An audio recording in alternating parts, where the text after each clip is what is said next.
রাজনীতিবিদরাই বাংলাদেশকে নেতৃত্ব দেবেন, মার্কিন বিনিয়োগকারীদের জানালেন ডক্টর ইউনূস। টেকসই অর্থনীতি অর্জনে বিশ্ব নেতাদের কার্যকর ভূমিকা নেওয়ার আহ্বান।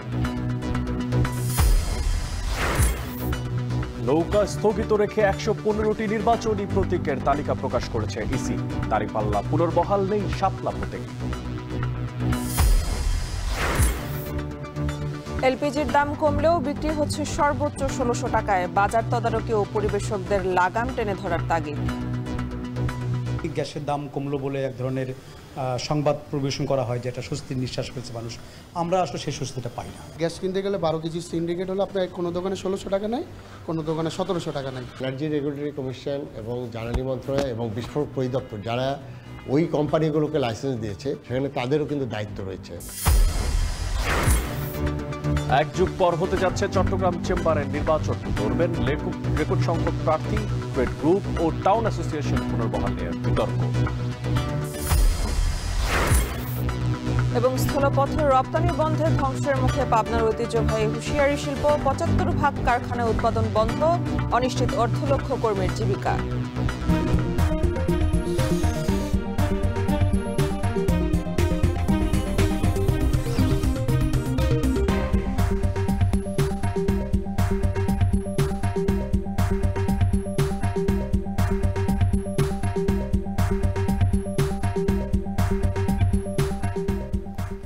স্বাগত। এখন সকালে পুরো আয়োজন জুড়ে সঙ্গে আছে আমরা দুজন, আমি মেহেরিন অ্যানি এবং আমি মশিউর অনিক। রাজনীতিবিদরাই আগামীর বাংলাদেশকে নেতৃত্ব দিবেন বলে মার্কিন বিনিয়োগকারীদের জানালেন প্রধান উপদেষ্টা doctor Mohammad Yunus. US Bangladesh business কাউন্সিলে সফর সঙ্গী নেতাদেরও তিনি পরিচয় করিয়ে দিয়েছেন। এছাড়াও টেকসই উন্নয়ন লক্ষ্যমাত্রা অর্জনে $4 ট্রিলিয়ন যে ঘাটতি তা পূরণে বিশ্ব নেতাদের আরও কার্যকর ভূমিকা নেয়ার আহ্বান জানান তিনি। এছাড়া বাংলাদেশিদের নিরাপদ অভিবাসন নিশ্চিতে আলোচনা করেছেন ইতালির প্রধানমন্ত্রী জর্জিয়া মিলোনের সঙ্গেও। আগামী ডিসেম্বরে ঢাকা সফরের কথা রয়েছে তার। আর জাতিসংঘ সাধারণ পরিষদে অংশ নেওয়ার পাশাপাশি বুধবার সাইডলাইনে বেশ কয়েকটি দ্বিপাক্ষিক বৈঠকেও অংশ নেন ডক্টর ইউনূস। নিউ ইয়র্ক থেকে বাকিটা জানাচ্ছেন মাহমুদ রাকিব। ৮০তম জাতিসংঘ সাধারণ পরিষদ অধিবেশন উপলক্ষে নিউ ইয়র্ক সফরের তৃতীয় দিন সকালে প্রথমবারের মতো অনুষ্ঠিত টেকসই অন্তর্ভুক্তিমূলক এবং সহনশীল বৈশ্বিক অর্থনীতির জন্য দ্বিবার্ষিক শীর্ষ সম্মেলনে অংশ নেন ডক্টর মোহাম্মদ ইউনূস, যেখানে টেকসই উন্নয়ন লক্ষ্যমাত্রা বাস্তবায়ন অর্থায়ন সংক্রান্ত অঙ্গীকার নিয়ে কথা বলেন বিশ্ব নেতারা। প্রধান উপদেষ্টা তার বক্তব্যে টেকসই উন্নয়ন লক্ষ্যমাত্রা অর্জনে বছরে $4 ট্রিলিয়ন বিনিয়োগ ঘাটতি পূরণ করা চ্যালেঞ্জিং হলেও অত্যন্ত জরুরি বলে মন্তব্য করেন তিনি। এ সময় বাংলাদেশের 13 লাখ রোহিঙ্গার কথা উল্লেখ করে জাতিসংঘের বাজেট কমানো ও উন্নয়ন সহায়তা হ্রাসের সমালোচনা করেন, যা উন্নয়নশীল দেশগুলোর এসডিজি অর্জনে বাধা উল্লেখ করে সমাধানে 5টি পরামর্শ তুলে ধরেন তিনি।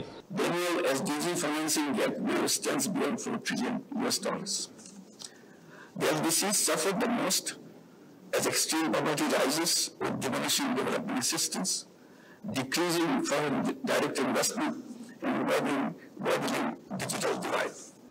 এ সময় জাতিসংঘ মহাসচিব বাসযোগ্য আবাস ভূমি গড়তে, জলবায়ু পরিবর্তন বন্ধে সবাইকে ঐক্যবদ্ধভাবে কাজ করতে আহ্বান জানান। A consensus on actions to take on debt with new instruments to reduce borrowing costs and risks, including from climate shocks, and faster support for countries facing illiquidity and debt distress. পরে অধিবেশনের সাইডলাইনে high level বৈঠকে প্রধান উপদেষ্টার সাথে অংশ নেন তার সফর সঙ্গী এনসিপির যুগ্ম সদস্য সচিব ডাক্তার তাসনিম জারা। সেখানে প্রধান উপদেষ্টা বলেন, স্বাস্থ্য খাত লাভজনক না হয়ে পুরোপুরি সেবামূলক খাত হওয়া উচিত। Felt the need, so that's why we've got about 12 million people following us for health information, and it's not entertainment, it's very bland. I'm just speaking to the camera, but people are tuning in to learn about what's happening to their bodies. Half the population is under the age of 26, the bright new young people, so give them any task, anything, any direction, they will take it. So these are the facilities that we have in the context. We can redesign the entire healthcare service. It's not just one or the other, which are important as an experience, but the vision would be to redesign the whole healthcare system. এদিন প্রধান উপদেষ্টা doctor Mohammad ইউনূসের সাথে new ইয়র্কে বৈঠক করেছেন পাকিস্তানের প্রধানমন্ত্রী শেহবাজ শরীফ। এ সময় ডক্টর ইউনূসকে পাকিস্তান সফরের আমন্ত্রণ জানান তিনি। আর ইতালির প্রধানমন্ত্রী নিজ থেকেই আগামী ডিসেম্বরে বাংলাদেশ সফরের আগ্রহ প্রকাশ করেন ডক্টর মোহাম্মদ ইউনূসের কাছে। 4 জন ওয়ার্ল্ড লিডারের সাথে উনি 1-to-1 মিটিং করেছেন। প্রথমে হচ্ছে যে ওনার সাথে ফিনল্যান্ডের প্রেসিডেন্ট আলেকজান্ডার স্টাবের সাথে ওনার মিটিং হয়েছে। তারপরে ইতালিয়ান প্রাইম মিনিস্টার জর্জিয়া মিলোনির সাথে মিটিং হয়েছে। তারপরে পাকিস্তানের প্রাইম মিনিস্টার শাহবাজ শরীফের সাথে মিটিং হয়েছে। এদিন ইউএস বাংলাদেশ বিজনেস কাউন্সিলের উদ্যোগে যুক্তরাষ্ট্রের শীর্ষ ব্যবসায়ীদের সাথে বিএনপি মহাসচিব মির্জা ফখরুল ইসলাম আলমগীর, জামায়াতের নায়েবে আমির ডক্টর আবদুল্লাহ মোহাম্মদ তাহের ও এনসিপি সদস্য সচিব আখতার হোসেন সহ সফর সঙ্গী 6 রাজনীতিবিদকে সাথে নিয়ে বৈঠক করেন প্রধান উপদেষ্টা ডক্টর মোহাম্মদ ইউনূস, যেখানে বাংলাদেশে বিনিয়োগে ব্যবসায়ীদের আমন্ত্রণ জানান তারা। বাংলাদেশের থেকে যে 6 জন যে পলিটিক্যাল লিডার এসছেন প্রফেসর ইউনূসের ইনভাইটেশনে, তারা 6 জনই উপস্থিত ছিলেন এবং তাদের সাথে প্রফেসর ইউনূস ইন্ট্রোডিউস করে দিয়েছেন যে সামনে যখন ফেব্রুয়ারির প্রথমার্ধের পরে যখন ডেমোক্রেটিক ট্রানজিশন হবে, তখন তো পলিটিক্যাল পার্টিগুলোই বাংলাদেশকে তারা গভর্ন করবেন। তো তাদের সাথে একটা এই বিজনেস কমিউনিটির, ইউএসের বিজনেস কমিউনিটির যাতে আরও জানাশোনা হয় সে বিষয়ে উনি আরও ইন্ট্রোডিউস করিয়ে দিয়েছেন এবং তারা আমার জানা মতে যে ওদের নিজেরাও অনেক মিটিং করেছেন তাদের সাথে। প্রধান উপদেষ্টার সব বৈঠকেই অর্থনৈতিক সমস্যার সমাধান, টেকসই উন্নয়ন লক্ষ্যমাত্রা ও রোহিঙ্গা সমস্যার পাশাপাশি গুরুত্ব পেয়েছে আগামী ত্রয়োদশ জাতীয় সংসদ নির্বাচন প্রসঙ্গ। প্রধান উপদেষ্টা ডক্টর মোহাম্মদ ইউনূসের এবারের জাতিসংঘ সফরে সবচেয়ে বেশি গুরুত্ব পাচ্ছে আগামী ফেব্রুয়ারিতে বাংলাদেশের জাতীয় সংসদ নির্বাচন ইস্যুটি, যেখানে তিনি বিশ্বের বিভিন্ন দেশের রাষ্ট্রপ্রধান ও আন্তর্জাতিক সংস্থাগুলোর কাছে বাংলাদেশে আগামী ফেব্রুয়ারিতে একটি অবাধ, সুষ্ঠু ও অংশগ্রহণমূলক নির্বাচনের বার্তা দিচ্ছেন। একই সঙ্গে আগামী 26শে সেপ্টেম্বর তিনি বিশ্ব নেতাদের উদ্দেশ্যে যে ভাষণ দিবেন, সেখানে তার সরকারের গত 14 মাসের বিভিন্ন নেয়া উদ্যোগ ও অর্জনের পাশাপাশি আগামী জাতীয় সংসদ নির্বাচনের বিষয়টি সবচেয়ে বেশি গুরুত্ব পায় বলে নিশ্চিত হওয়া গেছে। মাহমুদ রাকিব, এখন জাতিসংঘ সদর দপ্তর, নিউ ইয়র্ক। ডোনাল্ড ট্রাম্পকে বাংলাদেশে আমন্ত্রণ জানিয়েছেন প্রধান উপদেষ্টা ডক্টর মোহাম্মদ ইউনূস। এদিন ট্রাম্প আয়োজিত সংবর্ধনায় যোগ দেন প্রধান উপদেষ্টা। স্থানীয় সময় মঙ্গলবার জাতিসংঘের সাধারণ পরিষদে যোগ দিতে নিউ ইয়র্কে থাকা প্রেসিডেন্ট ট্রাম্পের আমন্ত্রণে অধ্যাপক ইউনূস এই অনুষ্ঠানে যোগ দেন। অনুষ্ঠানে তিনি ট্রাম্প ছাড়া স্পেনের রাজা ফিলিপ, জাপানের প্রধানমন্ত্রী শিগেরো ইশিবা, জাতিসংঘের মহাসচিব অ্যান্তোনিও গুতেরেস এবং ভুটানের প্রধানমন্ত্রী শেরিং তোবগে সহ বেশ কয়েকজন বিশ্ব নেতার সাথে কুশল বিনিময় করেন।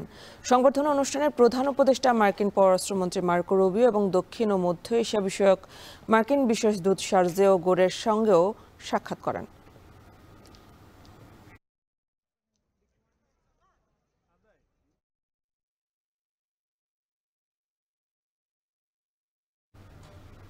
এদিকটায় ট্রাম্পের পর জাতিসংঘের প্রয়োজনীয়তা নিয়ে প্রশ্ন তুলেছেন ইউক্রেনের প্রেসিডেন্ট জেলেনস্কিও, আর ন্যাটোর সক্ষমতা নিয়ে সন্দেহ প্রকাশ করেছেন তিনি। আর অন্যদিকে ইরানের পারমাণবিক অস্ত্র তৈরির এখন পর্যন্ত কোনো ইচ্ছে নেই বলে দাবি করেছেন দেশটির প্রেসিডেন্ট মাসুদ পেজেশকিয়ান।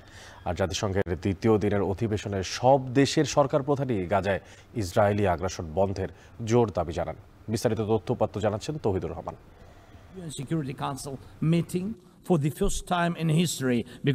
অধিবেশনের দ্বিতীয় দিনেও সমালোচনার মুখোমুখি জাতিসংঘ। ট্রাম্পের পর সংস্থাটির কার্যকারিতা ও প্রয়োজনীয়তা নিয়ে প্রশ্ন তুলেছেন ইউক্রেনের প্রেসিডেন্ট ভলোদিমির জেলেনস্কি। যারা যুদ্ধের মধ্য দিয়ে যাচ্ছে তাদের জন্য শুধু বিবৃতি ছাড়া জাতিসংঘ আর কি করছে এমন প্রশ্ন তুলে কটাক্ষ করেন জেলেনস্কি। এমনকি ন্যাটোর নিরাপত্তা নিশ্চয়তা দেওয়ার সক্ষমতা নিয়ে সন্দেহ প্রকাশ করেন জেলেনস্কি। উদাহরণ হিসেবে সম্প্রতি পোল্যান্ড সহ ন্যাটোর 4টি সদস্য রাষ্ট্রে রাশিয়ার ড্রোন ও যুদ্ধবিমান অনুপ্রবেশের ঘটনাকে সামনে আনেন তিনি। Even being part of a long-standing military alliance doesn't automatically mean you are safe. Just recently, 19 simple Russian drones violated Polish airspace. যুদ্ধক্ষেত্রে রাশিয়ার বিরুদ্ধে আন্তর্জাতিক আইন নয়, বরং অস্ত্র এই পরিস্থিতি বদলে দিতে পারে বলে মন্তব্য করেন ইউক্রেনের রাষ্ট্রপ্রধান। এমনকি ইউক্রেন ছাড়া অন্যান্য দেশের জন্যও রাশিয়া হুমকি হয়ে উঠছে বলে সতর্ক করেন জেলেনস্কি। এর জন্য এখনই রুশ প্রেসিডেন্ট পুতিনকে থামানোর জন্য ব্যবস্থা নিতে বিশ্ব নেতাদের প্রতি আহ্বান জানিয়েছেন তিনি। এমনকি এক বিস্ফোরক মন্তব্যে জেলেনস্কি এও বলেছেন যে যদি কোনো দেশ শান্তি চায় তাহলেও তাকে অস্ত্র নিয়ে কাজ করতে হয়। No one can feel safe right now. এদিকে গত জুনে ইরানে চালানো যুক্তরাষ্ট্র ও ইসরায়েলের আক্রমণ বর্বর আগ্রাসন ছিল বলে মন্তব্য করেছেন দেশটির প্রেসিডেন্ট মাসুদ পেজেশকিয়ান। এমনকি গাজা, লেবানন, ইয়েমেনে চালানো ইসরায়েলি হামলারও কঠোর সমালোচনা করেছেন তিনি। کشور من مورد تهاجمی وحشیانه و خلاف اصول مسلم حقوق بین الملل قرار گرفت. জাতিসংঘের ভাষণে তিনি জোর দিয়ে বলেছেন, ইরানের পারমাণবিক অস্ত্র তৈরির কোনো ইচ্ছা পূর্বেও ছিল না, ভবিষ্যতের জন্য নেই। مسلم است که رژیم صهیونیستی و حامیان آن دیگر حتی به عادی سازی از راه سیاسی رضایت ندارند. হুজুর খুদরা বা জোর। জাতিসংঘে চলমান দ্বিতীয় দিনের অধিবেশনে যে ৩০টির বেশি দেশের সরকার প্রধান বক্তব্য দেওয়ার কথা রয়েছে তাদের মধ্যে আলোচিত ইউক্রেন ও ইরান ছাড়াও সিরিয়ার প্রেসিডেন্ট আহমেদ আল সারা। কারণ ৫৮ বছর পর প্রথমবার সিরিয়ার রাষ্ট্রপ্রধান হিসেবে জাতিসংঘে বক্তব্য দেওয়ার সুযোগ পেয়েছেন প্রেসিডেন্ট আহমেদ আল সারা। এ সময় বাশার আল আসাদ সরকার পতনের পর যুক্তরাষ্ট্র, ইউরোপীয় ইউনিয়ন, সৌদি আরব, কাতার ও তুরস্ক সহ বিশ্বের বিভিন্ন দেশ তার সরকারকে সমর্থন দেয়, কৃতজ্ঞতা ও ধন্যবাদ জানান।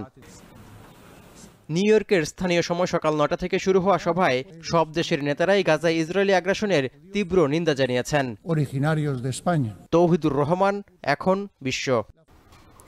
নৌকা স্থগিত রেখে ১১৫টি প্রতীকের তালিকা প্রকাশ করেছে নির্বাচন কমিশন। বুধবার রাতে নির্বাচন কমিশনের সিনিয়র সচিব আক্তার আহমেদের আদেশক্রমে এ সংক্রান্ত প্রজ্ঞাপন জারি করা হয়েছে। প্রকাশিত তালিকায় জাতীয় নাগরিক পার্টির চাওয়া শাপলা প্রতীক অন্তর্ভুক্ত করা হয়নি। তালিকায় নৌকা স্থগিত রেখে জামায়াতে ইসলামের দাঁড়িপাল্লা প্রতীক পুনর্বহাল করা হয়েছে। আছে জাতীয় পার্টির লাঙ্গল প্রতীকও। উল্লেখ্য, গণপ্রতিনিধিত্ব আদেশে ও নির্বাচন পরিচালনা বিধিমালা ২০০৮ অনুযায়ী এই সংশোধনী এনেছে নির্বাচন কমিশন। এদিকে এনসিপি শাপলা প্রতীক পাবার সুযোগ নেই ইসির জ্যেষ্ঠ সচিব আক্তার আহমেদের এই বক্তব্যের একদিন পর বুধবার ফের শাপলা, সাদা শাপলা বা লাল শাপলা নির্বাচনী প্রতীক হিসেবে চেয়ে আবেদন করেছে এনসিপি।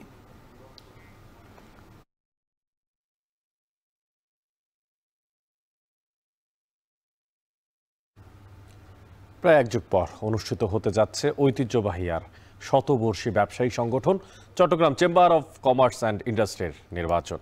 আগামী ১ নভেম্বর এই নির্বাচনে রেকর্ড সংখ্যক প্রার্থী মনোনয়নপত্র জমা দিয়েছেন। আর নির্বাচন ঘিরে চট্টগ্রামের যেই ব্যবসায়িক অঙ্গন, সেখানে দেখা দিয়েছে উৎসবের আমেজ। আর তবে এই উৎসবের আমেজের পাশাপাশি ট্রেড গ্রুপ ও টাউন অ্যাসোসিয়েশন পুনর্বহাল নিয়ে তৈরি হয়েছে বিতর্ক। বিভিন্ন শিল্প প্রতিষ্ঠানের হেভি ওয়েট ও তরুণ প্রার্থীরা মনোনয়নপত্র জমা দেয় একটি ভালো নির্বাচনের ব্যাপারে আশাবাদী ব্যবসায়ীরা। বিস্তারিত জানাচ্ছেন হাজেরা শিউলি। চট্টগ্রাম চেম্বার অফ কমার্সের সর্বশেষ ভোট হয় ২০১৩ সালে। সে নির্বাচনে সাবেক এমপি এম এ লতিফ সমর্থিত প্যানেল বিজয়ী হলে সভাপতি হন মাহবুবুল আলম। এরপর টানা ৫ নির্বাচনে ভোটাভুটি হয়নি চেম্বারে। সর্বশেষ ২০২৩ সালে পুরো পরিচালনা পর্ষদ সহ এমপি লতিফের ছেলে ও মাহবুবুল আলমের মেয়ে এক প্রকার বিনা ভোটেই চট্টগ্রাম চেম্বারের সভাপতি ও সহসভাপতির পদে বসে। ব্যবসায়ীদের অভিযোগ, লতিফ ও মাহবুবুল আলম চট্টগ্রাম চেম্বারকে পারিবারিক চেম্বারে পরিণত করেছিলেন।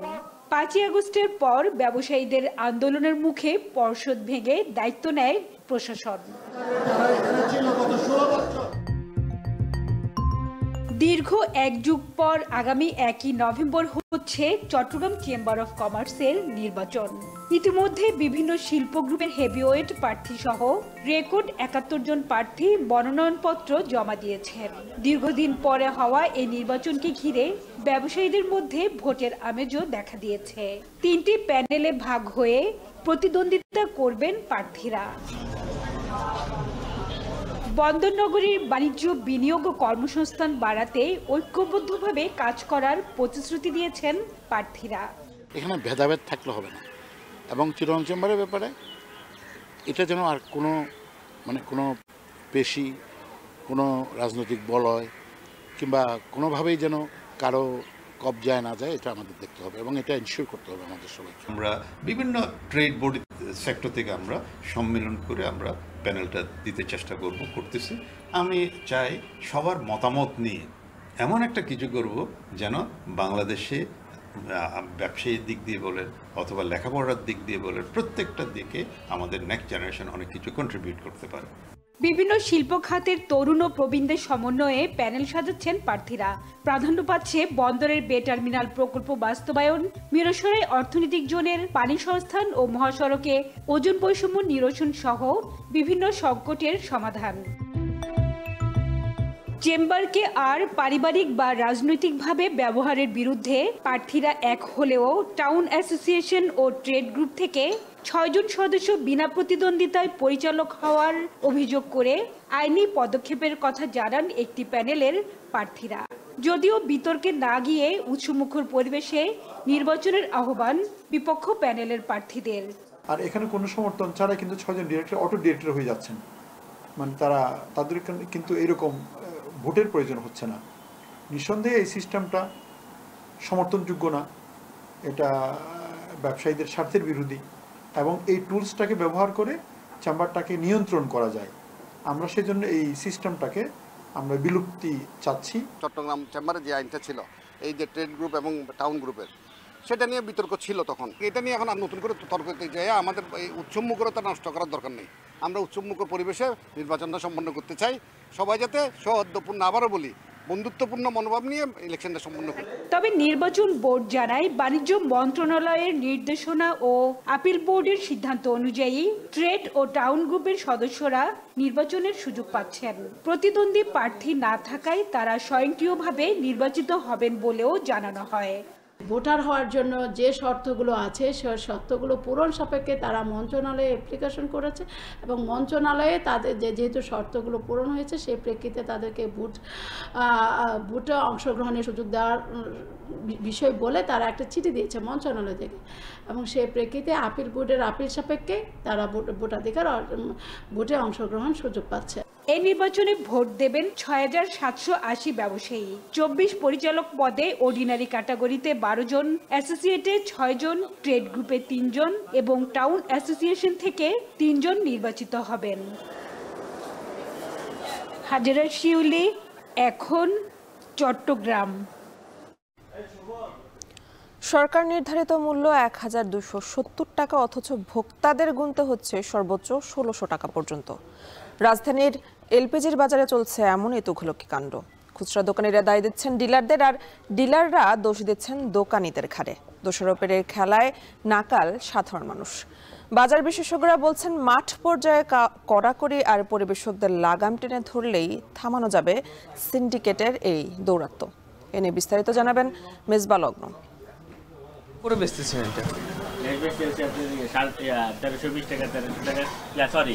একটি 12 লিটারের গ্যাসের বোতলের দাম কত জিজ্ঞেস করতেই অপ্রস্তুত বিক্রেতা, তাই তো কয়েকবার বললেন ভিন্ন ভিন্ন দাম। প্রকৃতপক্ষে 12 লিটারের এক বোতল গ্যাসের দাম সরকার নির্ধারিত 1270 টাকা, কিন্তু কত টাকা করে বিক্রি করছে দোকানিরা? এবার একটু ক্রেতা সেজে জানতে চাই। কত করে পড়বে ভাইজান? ভাই 1400 টাকা করে পড়বে। বলরা বলবে সরকারেরটা হিসাব করে লাভ 20-50 টাকা না রাখলে ভাই কিনে চলি। 1450 সরকারি রেট হচ্ছে 1270 টাকা। সরকারি রেট এটা তো আমরা খুচরা দোকানদার করে পাঠাম। ক্রেতা সেজে কোনো দোকানে গেলে এভাবেই 1400 থেকে 1500 টাকা পর্যন্ত খুচরা সিলিন্ডারের দাম চাচ্ছেন বিক্রেতারা। অথচ Bangladesh energy regulatory commission BERC যে মূল্য নির্ধারণ করে দিয়েছে তা মানছেন না কেউই। এমন অবস্থায় চরম বিপাকে সাধারণ শ্রেণীর ক্রেতারা। রাজধানীর বাসাবো এলাকার শামসুন্নাহার বেগমের বাড়িতে নেই গ্যাস সংযোগ, নির্ভর করতে হয় এলপিজি সিলিন্ডারের উপর। 4 সদস্যের ছোট্ট পরিবারের জন্য মাসে ন্যূনতম 2টি সিলিন্ডার প্রয়োজন হয় তার। খরচ বাঁচাতে হালকা আঁচে রান্না করেন তিনি। স্বাভাবিকের চেয়ে একটু বেশি দাম না, এটা আসলে অনেক ভোগান্তি হচ্ছে আমাদের। নর্মালি 2টা সিলিন্ডার, 2টার বেশিও লাগে অনেক সময়।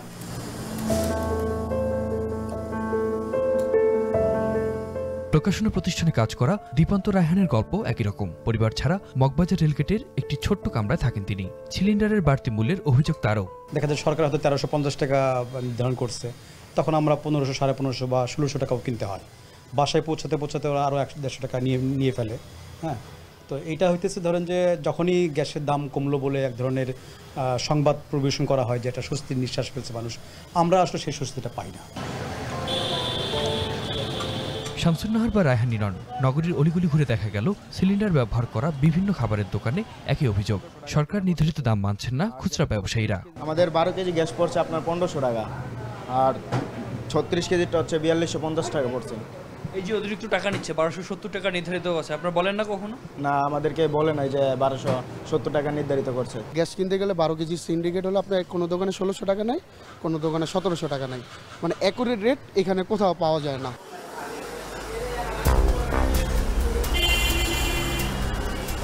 রেগুলেটরি কমিশনের নির্ধারিত মূল্য অনুযায়ী 12 কেজি এলপিজি 1270 টাকা, 35 কেজি 3705 টাকা এবং 45 কেজি 4764 টাকা। অথচ ভোক্তা পর্যায়ে 12 কেজি সিলিন্ডার বিক্রি হচ্ছে 1400, 1500 কিংবা 1600 টাকায়। 35 কিংবা 45 কেজি বোতলের ক্ষেত্রেও মানা হচ্ছে না সরকার নির্ধারিত দাম। সার্ভিস চার্জ দিতে হয়, তারপর মাল নেওয়া আনা করে গাড়ি দিয়া এই মালটা ওরা দাম বেশি নেয় আর কি। বোতলটা আইনা দেয় আর আবার 50 টাকা দিতে হয়, আবার ওই গাড়ি ভাড়া আছে, আবার এই দোকানদাররা বিভিন্ন উদাহরণ আর কি দেয় এইভাবে আর কি। খুচরা দোকানিরা কেন বাড়তি দাম নিচ্ছেন এমন প্রশ্নে অনেকেই সার্ভিস চার্জের দোহাই দিচ্ছেন, অনেকেই আবার দোষ চাপাচ্ছেন ডিলারদের কাঁধে। ওরা বাড়ায় দেয় কিন্তু আমাদের তো ওই প্রাইজে সেল করতে হয়। আপনি এটা ডিলারদের ধরেন, ডিলারদের ধরলে আমাদের লেগে সুবিধা হয়, ওরকম রাখলে তো আমরা আরো কমাই দিতে পারবো। তাও তো সরকারি রেটের চেয়ে অনেক বেশি। কি করবো, আমাদের কিনা বেশি। অভিযোগের সত্যতা খুঁজতে আমরা কয়েকজন ডিলারের সাথে কথা বলার চেষ্টা করি, কিন্তু কেউই দায়িত্ব নিয়ে কথা বলতে রাজি নন। যদিও কিছুক্ষণ পরে দেখা যায় দোকান বন্ধ করে চলে গেছেন ডিলার। অবশ্য নির্ধারিত দামেই সিলিন্ডার বিক্রির দাবি কোনো কোনো ডিলারের। তারা পাল্টা দায় চাপালেন খুচরা দোকানিদের উপর। 1181 টাকা কিনা, তো আমরা 1200, আমরা খুচরা যদি একটা দুটো বেশি, আমরা 20 টাকা বেশি, 30 টাকা বেশি।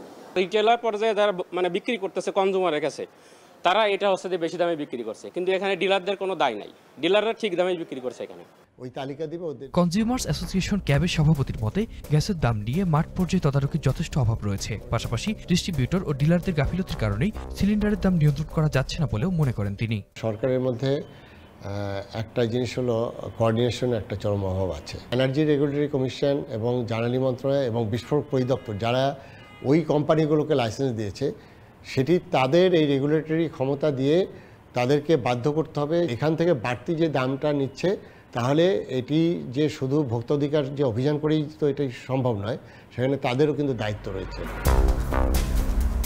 এ বিষয়ে এনার্জি রেগুলেটরি কমিশনের দায়িত্বপ্রাপ্তরা ক্যামেরার সামনে কথা বলতে রাজি হননি।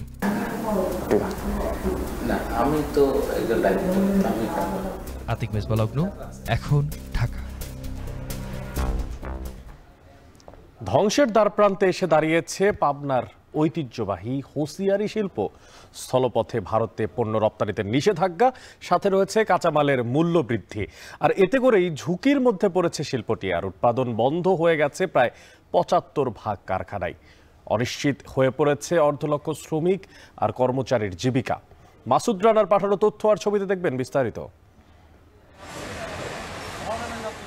গার্মেন্টসের ঝুট কাপড় থেকে পাবনার ক্ষুদ্র উদ্যোক্তারা গড়ে তুলেছেন 5 শতাধিক হোসিয়ারি কারখানা। বছরে এসব কারখানা থেকে আয় হতো প্রায় 1,500 কোটি টাকা। অথচ ঐতিহ্যবাহী এই শিল্পটি এখন ধ্বংসের দ্বারপ্রান্তে। শহরের বাংলা বাজার থেকে চরসাধুপাড়া পর্যন্ত প্রায় 5 কিলোমিটার এলাকা জুড়ে গড়ে উঠেছে রপ্তানিমুখী এসব কারখানা, যেখানে কর্মসংস্থান হয়েছে প্রায় 1.5 লাখ শ্রমিকের। আব্দুল হালিম 17 বছর ধরে হোসিয়ারি শিল্পে কাজ করে জীবিকা নির্বাহ করছেন। হঠাৎ এই শিল্পে ভাটা পড়লে বিপাকে পড়েন তিনি। তার মতো অসংখ্য শ্রমিকের একই দশা। সংসার চালাতে হিমশিম খাচ্ছি, মোটামুটি চলতে পারছি না। এখন ওই টানা ছেঁচড়া করে চলতেছি আর কি, মোটামুটি এক কথায় ঋণের মধ্যে আর কি। হোসিয়ারি শিল্পের বড় বাজার ভারত, মালয়েশিয়া, দুবাই সহ মধ্যপ্রাচ্যের বিভিন্ন দেশ। ভারতের ট্রানজিট সুবিধা বন্ধ হয়ে যাওয়ায় দুর্ভোগে পড়েন এই উদ্যোক্তারা। এই সংকটে বন্ধ হয়ে গেছে বেশিরভাগ কারখানা, বেকার হয়ে পড়েছেন বহু শ্রমিক। আমাদের কাম অনেকটাই কমে গেছে আগের থেকে, কারণ আগে মাল যেত ইন্ডিয়ায় একদিনে, এখন মাল যেতে লাগে 24 দিন, 23 দিন, 24 দিন লেগে যায়। 3 ঘন্টা করে ওভারটাইম হতো, এখন আর সেই ওভারটাইমটা হয় না। আমাদের জেনারেল যে 8টা থেকে 6টা পর্যন্ত ডিউটি, সেই ডিউটিটাও হয় না। এখন যে পরিস্থিতি হয়েছে, আমাদের মহাজনেরও চলছে না, আমাদেরও চলছে না। তাই হয় কেমন টুকটাক করে আমরা কতদিন ফুলবেলা করি, কতদিন হাফ ডে করি। এদিকে স্বল্প সময়ের ব্যবধানে বেড়েছে গার্মেন্টস ঝুটের দাম, ফলে দেখা দিয়েছে ব্যবসায়িক মন্দা। বর্তমানে আজকে মাল দিলে পরে 3 মাস, 4 মাস, 6 মাসও কোনো মাল পরে যাচ্ছে।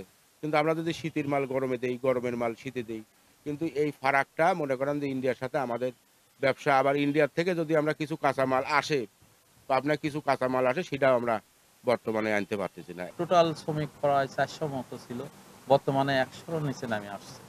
আমি ব্যবসার প্রোডাকশন যা ছিল পূর্বে যা ছিল বর্তমানে তার 75% বাদ হয়ে গেছে, 25%-এর পর কোনো মতোভাবে আমি ব্যবসাটা চালিয়ে যাচ্ছি। তবে এই শিল্প উদ্যোক্তাদের ঋণ সহায়তার পাশাপাশি সার্বিক সহযোগিতার আশ্বাস দিয়েছেন স্থানীয় বিসিক কর্তৃপক্ষ। সাম্প্রতিক সময়ে তাদের এই হুমকির সম্মুখীন করায় তাদের এই শিল্পকে আমরা সহযোগিতা করার জন্য আমাদের যে প্রশিক্ষণ কার্যক্রম এটা চলমান আছে। ঘষিয়ারি শিল্পের অনেক শিল্প প্রতিষ্ঠানের মধ্যে আমাদের ঋণ বিতরণ করা হয়েছে। যারা এরকম চ্যালেঞ্জের মুখে আছে তাদেরকেও আমরা ভবিষ্যতে আরও আর্থিক সহযোগিতা সহ অন্যান্য সহযোগিতা আমরা করতে প্রস্তুত আছি। ঐতিহ্যবাহী এই শিল্প টিকিয়ে রাখতে রপ্তানি সংক্রান্ত প্রতিবন্ধকতা দূর করার দাবি উদ্যোক্তাদের। এখন পাবনা। দুর্গাপূজা উপলক্ষে বরিশাল নগরের মণ্ডপগুলো শেষ মুহূর্তের প্রস্তুতিতে ব্যস্ত কারিগররা। চলছে রং তুলির আঁচড় ও সাজসজ্জার কাজ।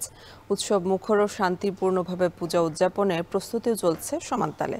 পূজা মণ্ডপ ঘিরে 3 স্তরে নিরাপত্তা নিশ্চিতের কথা জানিয়েছে পুলিশ কমিশনার। এ নিয়ে আরো জানাচ্ছেন অমিত হাসান। কদিন বাদেই হিন্দু ধর্মাবলম্বীদের সবথেকে বড় উৎসব শারদীয় দুর্গাপূজা। উৎসব ঘিরে বরিশালের মণ্ডপগুলোয় চলছে বিশাল কর্মযজ্ঞ। ব্যস্ত সময় পার করছেন প্রতিমা তৈরির কারিগররা। নগরীর বিভিন্ন পাড়া মহল্লায় মণ্ডপে মণ্ডপে প্রতিমায় মাটির কাজ শেষে এখন চলছে নিপুণ হাতে রং তুলিতে সাজিয়ে নেয়ার কাজ। তৈরি হচ্ছে সরস্বতী, লক্ষ্মী, কার্তিক, অসুর, সিংহ, হাঁস, পেঁচা সহ বিভিন্ন প্রতিমা। এছাড়াও বিভিন্ন ধরনের নকশা আলপনায় ফুটিয়ে তোলা হচ্ছে দুর্গাপূজার মণ্ডপ। আমাদের হাতে এখনো 6খান প্রতিমা আছে, তো আমাদের এই সময়ের মধ্যে 6খান প্রতিমা শেষ করতে হবে। 2.5 মাস থেকে আগে কাজ শুরু করছি, তো আর এখন কাজের শেষ পর্যায়ে রং তৈরির কাজ চলছে। আলোকসজ্জার কাজ আমাদের প্রক্রিয়াধীন চলছে। প্রতিমার মাটির কাজ শেষ হয়েছে, রং তুলির কাজ চলছে। আমাদের মেলার কাজ চলছে, আর আমাদের মন্দিরে সিসি ক্যামেরা আয়ত্তভুক্ত আছে, কিন্তু পুজো উপলক্ষে আমাদের সিসি ক্যামেরা আরও বাড়ানো হবে। চলতি বছর বরিশাল মহানগরীতে 47টি ও জেলায় 640টি মণ্ডপে দুর্গাপূজা অনুষ্ঠিত হবে। এরই মধ্যে সকল প্রস্তুতি সম্পন্নের কথা জানিয়েছে বরিশাল মহানগর ও জেলা পূজা উদযাপন কমিটি। আমরা সবাই ধর্ম বর্ণ নির্বিশেষে আমরা যেন এই উৎসবগুলো জানি আমরা উদযাপন করতে পারি, এটাই যেন আমাদের সকলের প্রত্যাশা থাকে। মা দুর্গার সাথে আমরা প্রত্যাশা করবো, আসুন আমরা সবাই মিলে একটি সুন্দর বাংলাদেশ, সোনার বাংলাদেশ আমরা গড়ে তুলি। মণ্ডপগুলোতে তারা যেন একটু আইন শৃঙ্খলা একটু জোরদার করে, যেন নিরাপত্তার বেষ্টনীর মধ্যে দিয়ে এই উৎসব পালন করতে পারে সবাই, এটি আমরা প্রত্যাশা করি। এদিকে পুজো উপলক্ষে আইন শৃঙ্খলা বাহিনী ও পূজা উদযাপন কমিটির সাথে সমন্বয় সভা করেছেন বরিশালের পুলিশ কমিশনার। সুষ্ঠু ও সুন্দরভাবে দুর্গাপূজার সকল কার্যক্রম সম্পন্ন করতে পুজো মণ্ডপ ঘিরে 3 স্তরের নিরাপত্তা থাকবে বলে জানান তিনি। 3 স্তরের নিরাপত্তা ডিউটি আমরা করছি। একটা হলো সিভিলে করছি, আর একটা হলো মোবাইল টহল, আর একটা হলো স্ট্যাটিক ডিউটি। যেখানে যেটা দরকার সেটাই করছি আমরা, এবং আমরা আশা করছি যে এটাকে খুবই নিরাপদ ভাবে আমরা এই অনুষ্ঠান পালন করতে পারবো। আগামী 27 সেপ্টেম্বর শুরু হবে সনাতন ধর্মাবলম্বীদের প্রধান ধর্মীয় উৎসব শারদীয় দুর্গাপূজা। কৈলাস থেকে দেবী দুর্গা এবার গজে চড়ে আসবেন মত্তলোকে। সঙ্গে নিয়ে আসবেন লক্ষ্মী, সরস্বতী, কার্তিক আর গণেশ দেবকে।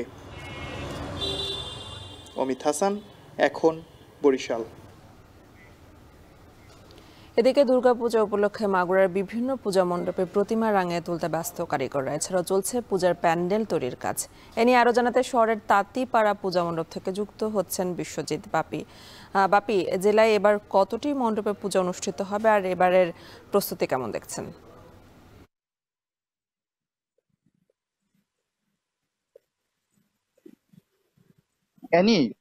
সনাতন ধর্মাবলম্বীদের সব থেকে প্রধান উৎসব যে শারদীয় দুর্গাপূজা, এই দুর্গাপূজা উপলক্ষে কিন্তু মাগুরায় চলছে ব্যাপক প্রস্তুতি। আর পূজার মাত্র 3 দিন বাকি রয়েছে। আগামী 28শে সেপ্টেম্বর থেকে এই পূজা শুরু হবে এবং 2 অক্টোবর কিন্তু বিসর্জনের মধ্য দিয়ে এই পূজা শেষ হবে। এর মধ্যে শহরের প্রত্যেকটা মন্দিরেই কিন্তু চলছে প্রতিমার শেষ রঙের কাজ এবং যে সাজসজ্জার কাজ। তা আমরা এই মুহূর্তে আছি মাগুরা সার্বজনীন তাঁতিপাড়া পূজা মন্দিরে। এখানে কিন্তু আমরা দেখতে পাচ্ছি যে রাত দিন তারা কিন্তু যে প্রতিমা কারিগররা তারা কিন্তু এই প্রতিমা তৈরির কাজ কিন্তু করছে। এবং এখন যেটা করছে যে প্রতিমার গায়ে যে রঙের কাজ, শেষ রঙের কাজ কিন্তু তারা করছে।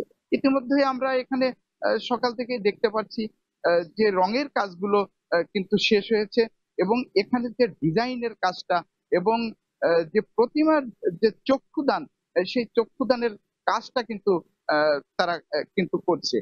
এছাড়া যে মন্দির যে কর্তৃপক্ষ, তাদের সাথে আমরা কথা বলেছি, তারা যেটা জানিয়েছে যে এবার মহা আড়ম্বরে কিন্তু পূজা অনুষ্ঠিত হবে, এবং তার জন্য যেটা প্রয়োজন এখানে যে নিরাপত্তার জন্য স্বেচ্ছাসেবকের পাশাপাশি কিন্তু গতকাল থেকেই যে আনসার তার সদস্যরা তারা কিন্তু কাজ করে যাচ্ছে।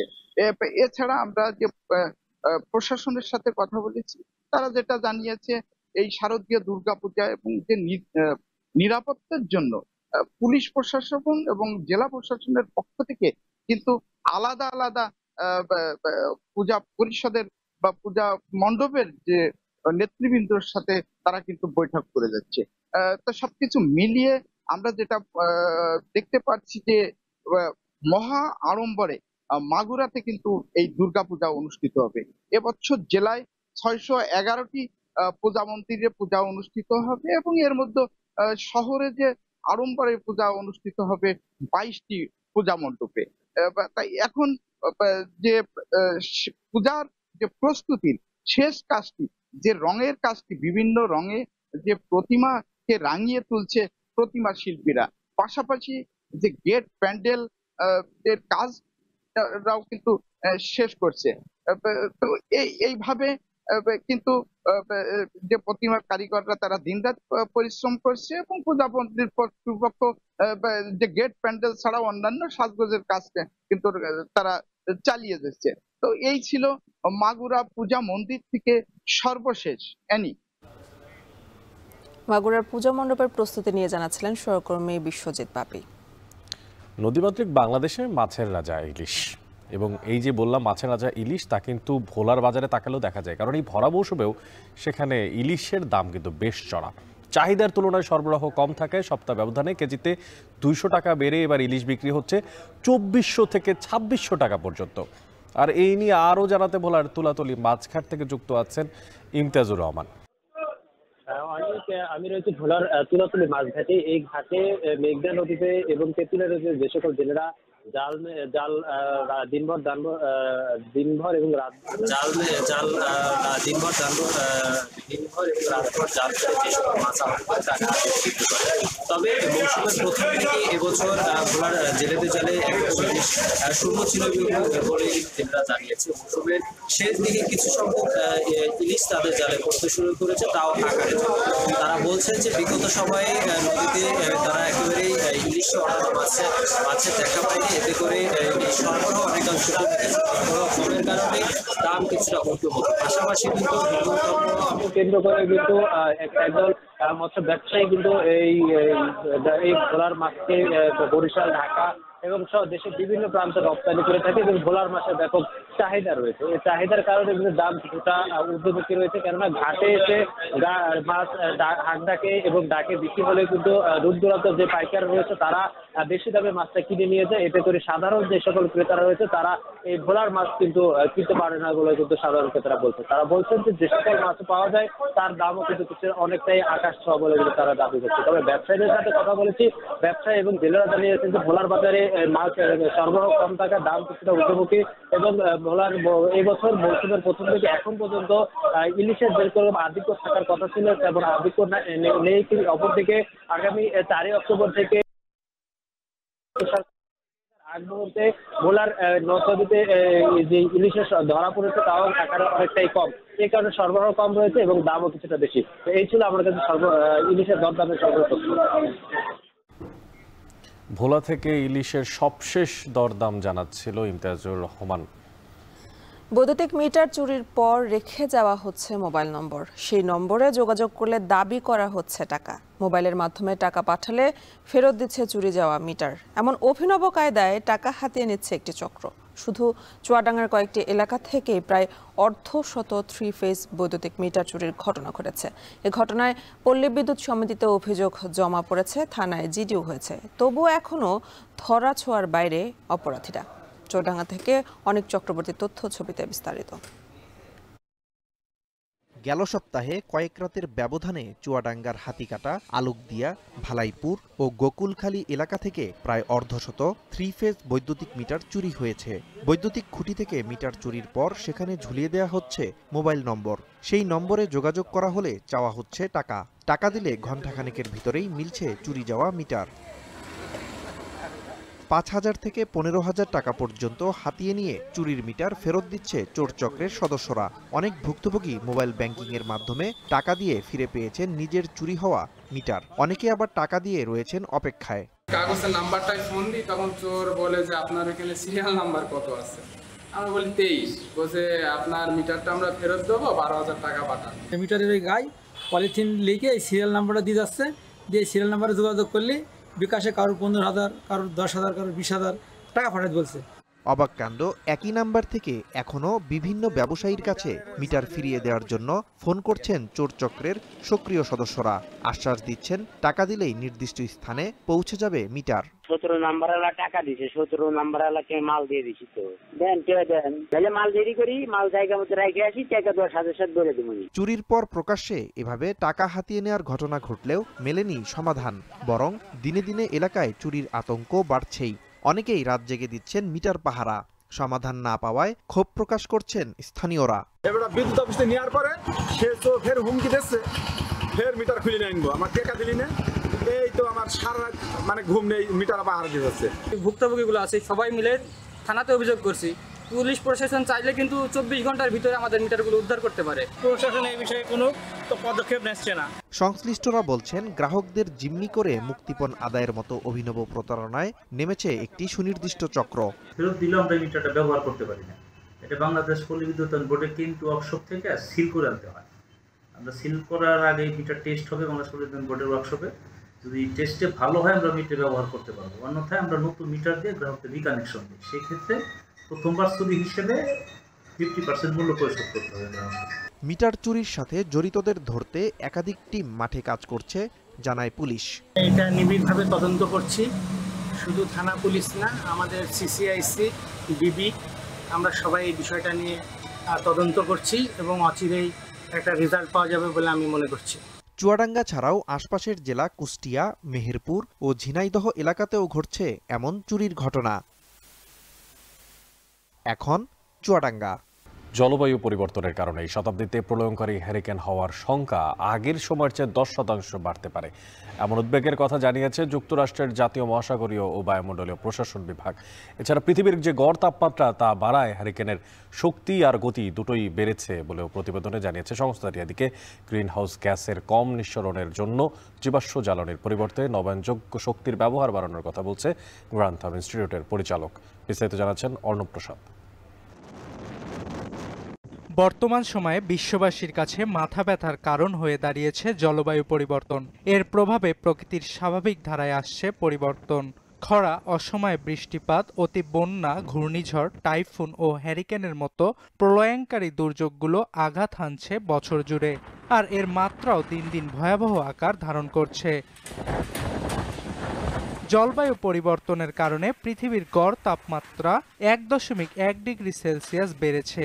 যুক্তরাষ্ট্রের জাতীয় মহাসাগরীয় ও বায়ুমণ্ডলীয় প্রশাসন বিভাগের সংখ্যা, যদি তাপমাত্রা 2 ডিগ্রির ঘরে পৌঁছায় তাহলে স্থলে আঘাত হানা হ্যারিকেনের বাতাসের গতি বাড়বে আরও 10 গুণ। সংস্থাটির রিপোর্ট অনুযায়ী জলবায়ু পরিবর্তনের কারণে এই শতাব্দীতে ক্যাটাগরি 4 ও ক্যাটাগরি 5 মাত্রার হ্যারিকেনের আঘাত হানার সংখ্যা আগের সময়ের চেয়ে 10% বাড়তে পারে। সাধারণত হ্যারিকেন সংঘটিত হয় সমুদ্রে। এটি গঠনের জন্য উল্লেখযোগ্য পরিমাণে তাপ ও আর্দ্রতার প্রয়োজন পড়ে। সূর্যের তাপ সমুদ্র পৃষ্ঠকে উত্তপ্ত করে, ফলে জল হয়ে ওঠে উষ্ণ, আর এটি বাষ্পীভূত হয়ে পরিণত হয় জলীয় বাষ্পে, আর এটি বেড়ে গেলে ঘনীভূত হয়ে পরিণত হয় মেঘে। এর ফলে সৃষ্ট হয় হ্যারিকেন। ক্রমাগত সমুদ্র পৃষ্ঠের উষ্ণতা বাড়ায় শঙ্কা প্রকাশ করেছেন গ্রান্থাম ইনস্টিটিউটের পরিচালক। জলবায়ু পরিবর্তনের ক্ষতি মোকাবেলায় জীবাশ্ম জ্বালানির ব্যবহার কমিয়ে নবায়নযোগ্য শক্তির ব্যবহার বাড়ানোর উপর জোর দিয়েছেন তিনি। এছাড়া হ্যারিকেন বা ঘূর্ণিঝড়ের সময় যে আবহাওয়ার পূর্বাভাস দেয়া হয় তা কাজে লাগানোর আহ্বান জানান তিনি। So property damage is almost inevitable, but we can certainly avoid loss of life by evacuating. জলবায়ু পরিবর্তনের কারণে হ্যারিকেনের মৌসুমেও পরিবর্তন এসেছে। যুক্তরাষ্ট্রের বেশিরভাগ অঞ্চলে বছরের যে কোনো সময় আঘাত হানছে হ্যারিকেন। উত্তর আমেরিকায় সাধারণত বছরের জুন থেকে নভেম্বরের মধ্যে হ্যারিকেনের প্রবণতা বেশি থাকে। যুক্তরাষ্ট্রে 1851 সালের পর সবচেয়ে বেশি হ্যারিকেন আঘাত এনেছে ফ্লোরিডায়। দেশটির জাতীয় মহাসাগরীয় ও বায়ুমণ্ডলীয় বিভাগের তথ্যানুযায়ী এ সময়ের মধ্যে অঙ্গরাজ্যটিতে 120টিরও বেশি হ্যারিকেন আঘাত আনে। ফ্লোরিডা স্টেট ইউনিভার্সিটির প্রতিবেদন অনুযায়ী নিউ ইয়র্ক, বোস্টন, বেইজিং ও টোকিওর মতো শহরগুলো সবচেয়ে বেশি প্রাকৃতিক দুর্যোগের ঝুঁকির মধ্যে রয়েছে। অর্ণব প্রসাদ, এখন বিশ্ব। শেষ করছি এখন সকাল, তবে তার আগে শিরোনামগুলো আরো একবার। রাজনীতিবিদরাই বাংলাদেশকে নেতৃত্ব দেবেন, মার্কিন বিনিয়োগকারীদের জানালেন ডক্টর ইউনূস। টেকসই অর্থনীতি অর্জনে বিশ্ব নেতাদের কার্যকর ভূমিকা নেওয়ার আহ্বান। 6 জন যে পলিটিক্যাল লিডার এসছেন তাদের সাথে ইউএস এর বিজনেস কমিউনিটি যাতে আরো জানাশোনা হয় সে বিষয়ে উনি আরো ইন্ট্রোডিউস করিয়ে দিয়েছেন। নৌকা স্থগিত রেখে 115টি নির্বাচনী প্রতীকের তালিকা প্রকাশ করেছে ইসি। দাঁড়িপাল্লা পুনর্বহাল নেই 7টা প্রতীক। এলপিজির দাম কমলেও বিক্রি হচ্ছে সর্বোচ্চ 1600 টাকায়। বাজার তদারকি ও পরিবেশকদের লাগাম টেনে ধরার তাগিদ। গ্যাসের দাম কমলো বলে এক ধরনের সংবাদ পরিবেশন করা হয়, যেটা স্বস্তির নিঃশ্বাস ফেলছে মানুষ। আমরা আসলে সেই স্বস্তিটা পাই না। এনার্জি রেগুলেটরি কমিশন এবং জ্বালানি মন্ত্রণালয় এবং বিস্ফোরক পরিদপ্তর যারা ওই কোম্পানিগুলোকে লাইসেন্স দিয়েছে সেখানে তাদেরও কিন্তু দায়িত্ব রয়েছে। এক যুগ পর হতে যাচ্ছে চট্টগ্রাম চেম্বারের নির্বাচন। লড়বেন রেকর্ড সংখ্যক প্রার্থী। ট্রেড গ্রুপ ও টাউন অ্যাসোসিয়েশন পুনর্বহাল নিয়ে বিতর্ক। এবং স্থলপথে রপ্তানি বন্ধে ধ্বংসের মুখে পাবনার ঐতিহ্যবাহী হোশিয়ারি শিল্প। 75 ভাগ কারখানার উৎপাদন বন্ধ, অনিশ্চিত অর্ধলক্ষ কর্মীর জীবিকা। এই ছিল এখন সকালে। এখন টেলিভিশন ওয়েবসাইটে দেখতে ভিজিট করুন www.ekhon.tv। এছাড়া এখন টেলিভিশন ফেসবুকে দেখতে ভিজিট করুন facebook.com/tv.ekhon এবং ইউটিউবে এখন টেলিভিশন দেখতে ভিজিট করুন youtube.com/c/ekhon tv।